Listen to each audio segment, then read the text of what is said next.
Hey, campfire crew. Let's get it on. Are you lost, sweetheart? Are you afraid, honey? Well, why don't you come with me?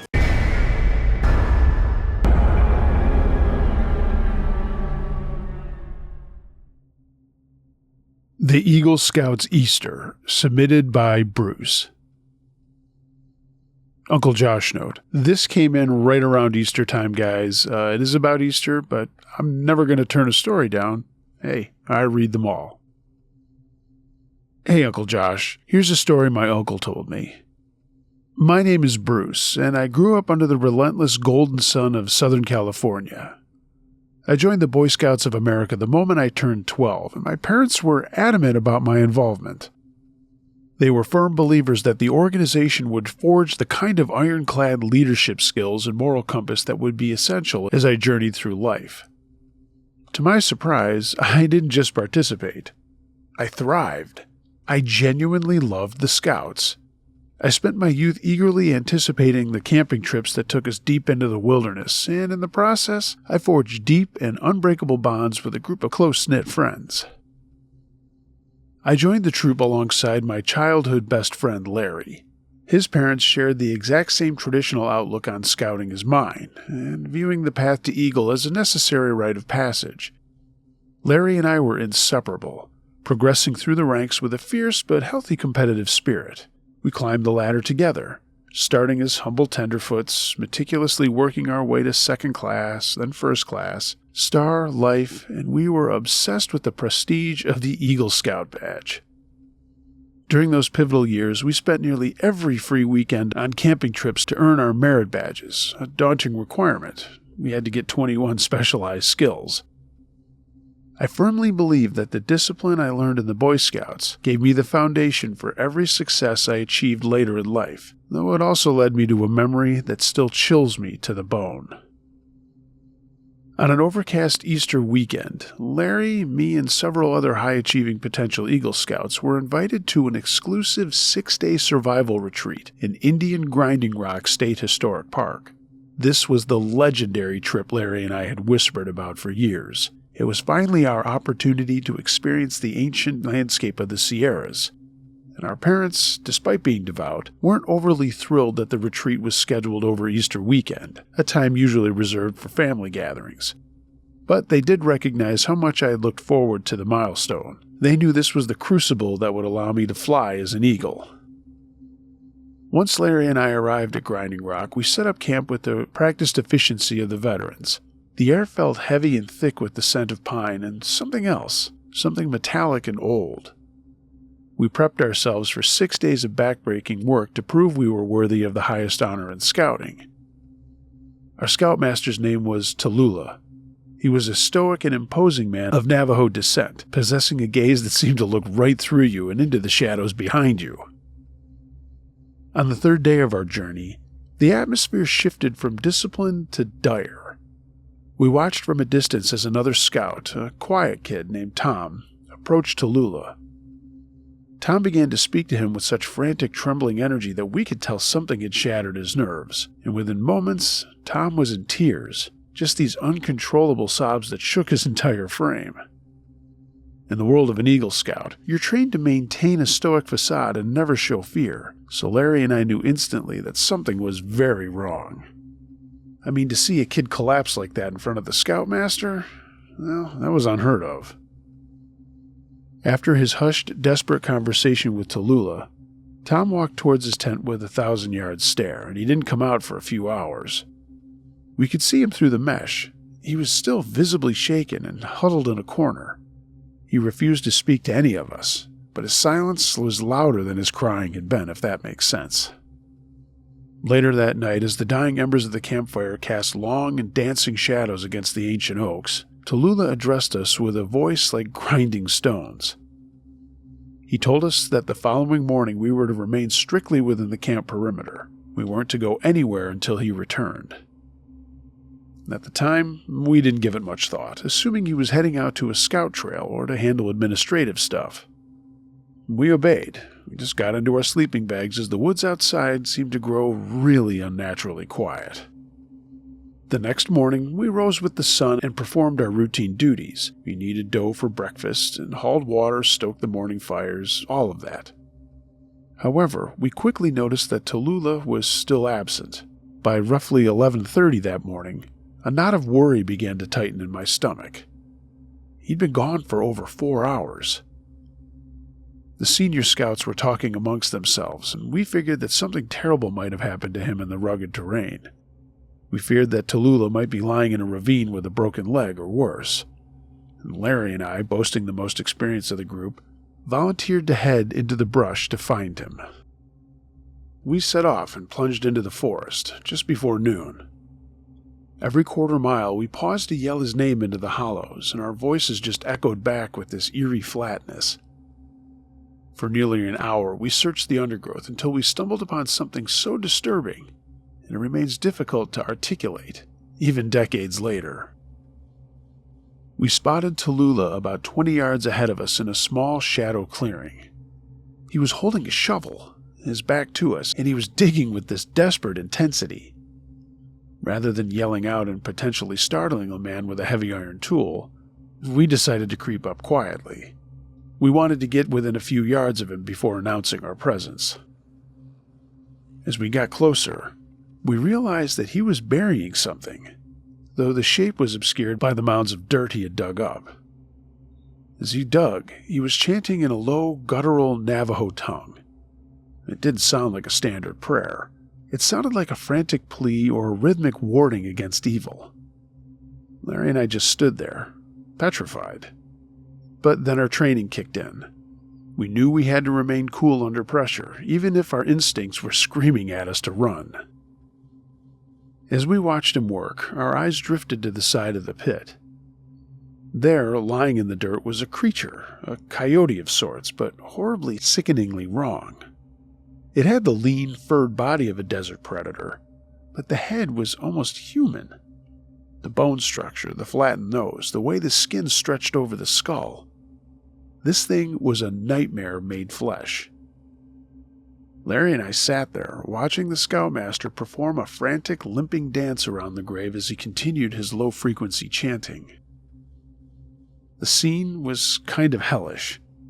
Once the grave reached a depth of about 3 feet, Tallulah used the shovel to lift the heavy, limp carcass and slid the creature onto the blade. We got a clear look at its face. It had bulbous, milky red eyes that seemed to stare directly into our souls. "What should we do?" Larry whispered. "Let's wait until he finishes," I said. "We don't want him to know we saw that." A chill ran through our bodies. It was a coldness so deep it felt like our blood had turned to slush. We didn't know if our eyes were deceiving us or if we had stumbled upon a corner of the world that was never intended for us to see. Once Tallulah laid the creature into the earth and covered it, tamped down the dirt until the ground looked undisturbed, Larry and I finally gathered the courage to shout out. Tallulah spun around with a violent jerk. His face was blank. His eyes were wide and hollow. And for 10 agonizing seconds, he just stood there in total silence. He finally laid down the shovel and asked, with a forced calm that didn't really reach his eyes, "What were we doing there?"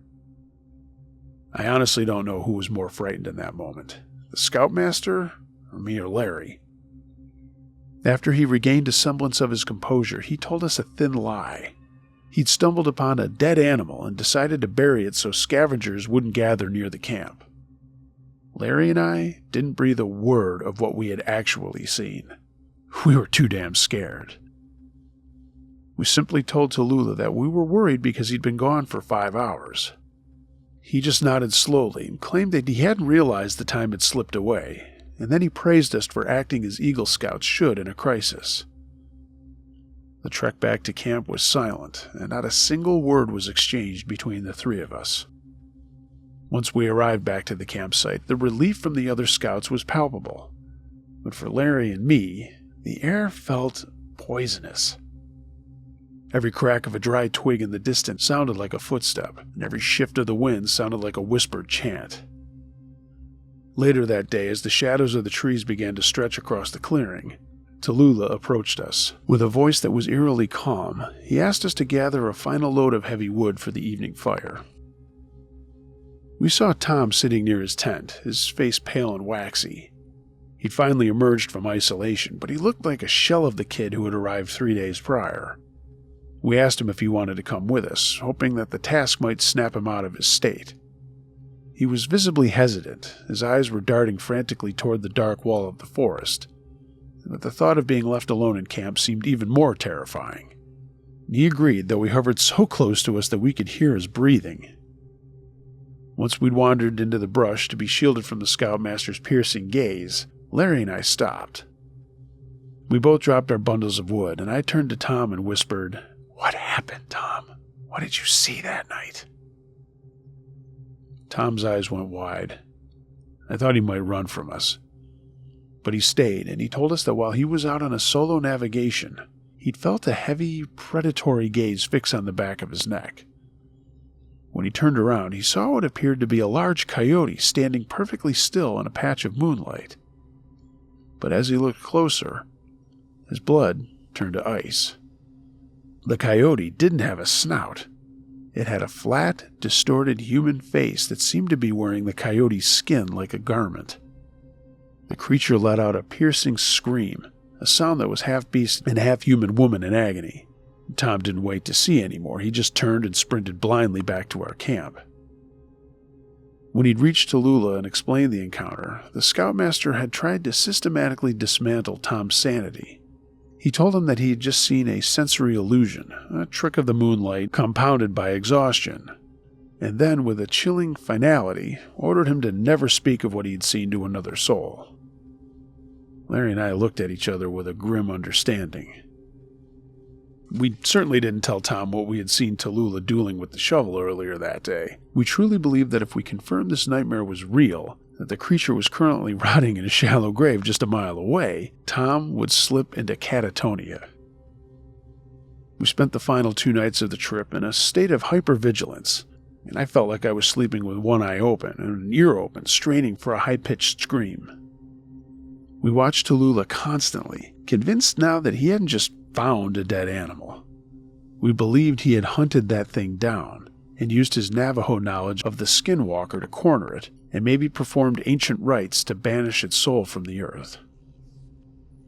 When the trip finally concluded and we were driven back to our homes in Southern California, Larry and I made a blood pact. We agreed to never speak to our parents, our peers, or the authorities about the creature with the human face that we'd seen. We had seen something that defied the laws of God and man, and we knew that bringing it into the light would only bring the darkness home with us. But the darkness found its way regardless. As the years unwound, we moved on, but Tom never did. We later learned that when he was only 19 years old, he'd taken his own life. He'd been drowning in a silent depression ever since he returned from that Easter camping trip, haunted by a scream that no one else would admit to hearing, and a face that shouldn't have existed. To this day, as Larry and I look at our Eagle Scout badges, we don't just see leadership and achievement. We see the heavy, damp earth of Indian grinding rock, and we know that whatever Tom encountered in those woods didn't just frighten him, it waited for him, eventually claiming the life it had started to steal that night in the Sierras.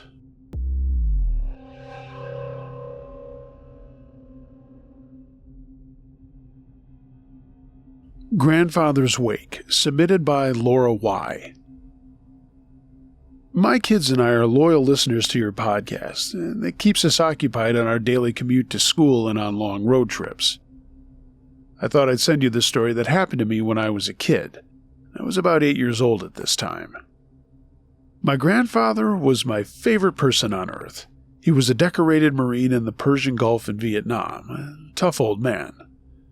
After retiring from the Corps, he took an overnight job, and I can't remember if it was for the sheriff's department or for a security company. It was a long time ago. My parents were divorced, and my mom worked a lot, so my grandma took care of me a lot. I pretty much lived with them. I'd always wait until about 11 a.m. to wake up my grandpa so we could go play. We would always gather up some money and go to the Dairy Queen or the local convenience store and go home to play wall ball on the garage door. I remember staring at the clock impatiently until it was time. But that day, I asked my grandma if I could go to wake him up, and for some reason, she wouldn't let me. She said that Grandpa was really tired and we should let him rest for a couple of more hours. A couple of hours passed and I couldn't wait any longer, so my grandma said she'd go up to wake him. She had me wait downstairs for her, but when she got upstairs to the room, I heard her scream. My aunt, who also lived with Grandma, came running. Next thing I knew, I was being forced to stay in the living room and I could hear the sirens for first responders filling the area. I stayed in the living room for a while, but eventually got antsy and went to peek around the corner. I saw the paramedics carrying a stretcher out the front door, with my grandfather on it. He'd had a heart incident when he was sleeping, and unfortunately, he didn't make it. Apparently, it had happened a couple of hours earlier, when I was originally going to go upstairs and wake him up. And that isn't scary just on its own. It's just really sad. The scarier part is next. For the wake meal, we hosted it in my grandma's home. Our entire family and old friends of my grandfather's came, and the house was packed. I was so sad about losing my grandfather, I snuck out to the garage and picked up my ball. I played wall ball for a bit by myself. On the last pass, I hit the ball against the wall, and when it bounced back, it went back to the wall on its own, as if someone else was playing with me and had hit the ball. I quickly ran inside to tell my grandma, but before I could tell her, the phone rang. My grandmother and I were standing near it, so she answered. There was nothing but static. My grandmother started crying and told me that she felt it was my grandfather calling us to say goodbye. The air felt different for a few minutes. Not heavy, just different. I honestly believed her, and I started to cry too. But I wasn't scared anymore. I was sad. I knew that my grandfather wouldn't hurt me, but I also knew that that was our last game we'd ever play. Sometimes I tell this story to friends and they try to rationalize it, so I'll clarify. There wasn't anything or anyone nearby for the ball to hit and bounce off of, and it was not a windy day. This happened in 1998, and I still remember all of the details crystal clear. I don't feel like that it would be the case if it was a figment of my imagination. I don't know. What do you guys think? Do you think I got to play one last game of wall ball with my favorite person, or was I just a delusional child? Thanks, Uncle Josh, for reading my story. The kids know this one, and will be pretty excited to hear it on our drive to school. Uncle Josh note. That's a solid memory of your grandfather.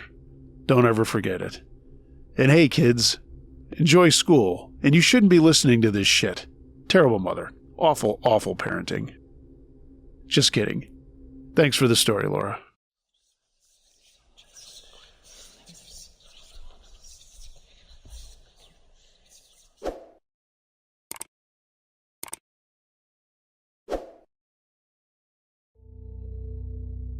Hey gang, thanks for listening to this episode.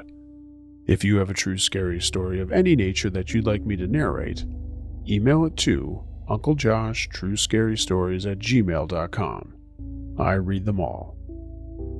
If you're catching this on YouTube and you like what you heard and saw, why not give the video a thumbs up, share it with a friend, leave a comment. I'd love to know what you thought of the stories. It's all free and it all helps out with the algorithms, so I appreciate it. Follow me on social media, and if you'd like to take your support a step further, find a link to my Patreon page in the description, and consider getting some Uncle Josh and Campfire Crew merchandise. A link to my TeePublic storefront is also in the description. Everyone, be excellent to each other, and until next time, be wary of things that go bump in the night. It could be anything. A ghost, a monster, or the guy next door.